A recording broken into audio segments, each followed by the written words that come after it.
राजकारण करा पण आधी जनतेचं संरक्षण करा असं काँग्रेस नेते आणि विरोधी पक्षनेते विजय वडेट्टीवार यांनी म्हटलेलं आहे। हत्या, गोळीबार, अत्याचाराच्या घटनांमध्ये सातत्याने वाढ होत चालली असं देखील वडेट्टीवार यांनी म्हणत सरकारवर निशाणा साधलेला आहे। तीन तिघाडा आणि महाराष्ट्राचा बिघाडा अशी स्थिती असल्याचं वडेट्टीवार यांनी म्हणत महायुती सरकारवर हल्लाबोल केलाय। हे सरकार बरखास्त झालं पाहिजे वडेट्टीवारांनी मागणी केली आहे। भाजपकडे आता आश्वासक चेहराच उरलेला नाही असं म्हणत त्यांनी भारतीय जनता पक्षावर आणि देवेंद्र फडणवीसांवर देखील टीका केली आहे। शिंदेंचा चेहरा वापरून भाजप मत मागतंय असं म्हणत वडेट्टीवारांनी टोलेबाजी केलेली आहे।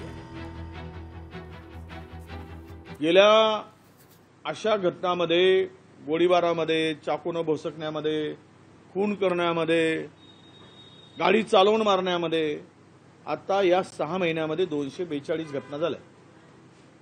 242 घटना काय दर्शवतात? महाराष्ट्रात काही शिल्लक राहिलाय का?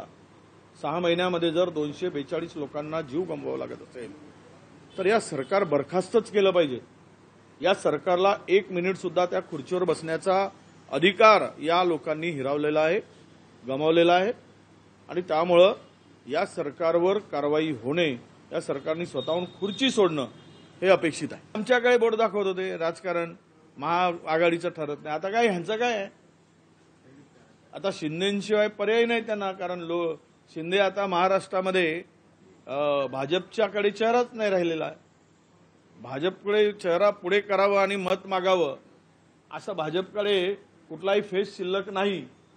ते RSS प्रयत्न करू देत कितीही, तरी कोणाचंही आता ज्या फेसला पुढे करून, चेहरा पुढे करून मत मागतील असा चेहरा शिल्लक नाही। उरला सुरला आपले एकनाथ शिंदे त्यांच्या नावावर काही प्रमाणात भाजपा खपवण्याचा प्रयत्न करेल।